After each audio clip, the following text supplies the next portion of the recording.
The thing about Legos that I find so interesting is, aside from the fact that it's easy to set up and take apart a Lego project, is that you end up getting these kind of, aside from the macro form that you're creating, you get these really gorgeous micro textures on the piece. And in my mind, it looks like if somebody threw a couple of pebbles into a lake and then the ripples start to intersect. That's what ends up happening when you have a surface with many different kinds of curvatures on it.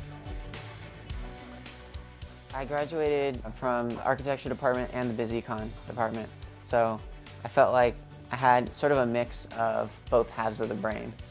Right now I work at an investment bank, and then I do this as my sort of passion project, and I feel like it's important to me to do a balance of both sides.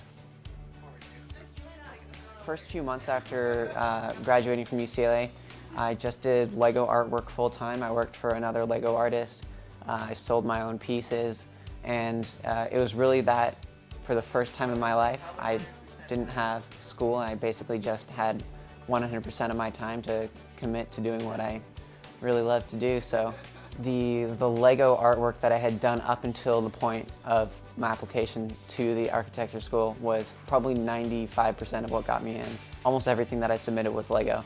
So it's something that I had already been doing for a long time, and architecture was just a way to kind of further explore that interest. Sundays I pull out the Lego bricks during football season, turn on a game, and we basically just build Legos. Sometimes it's a structured build, like there's an actual project that we're trying to complete, and sometimes it's just free building. The project started when I was getting ready for the Forest Lawn Show, and I had a bunch of pieces to build. And the Splash of Color series is 16 lamps that are all the exact same size and shape and everything. So I had my friends help me with replicating the lampshades and some of the bases. And from there we just kept building new and more challenging pieces, and they've all learned how to build Legos at a more sort of professional level with me. This was a perfect opportunity for me to teach them and us to all have fun together on the weekends.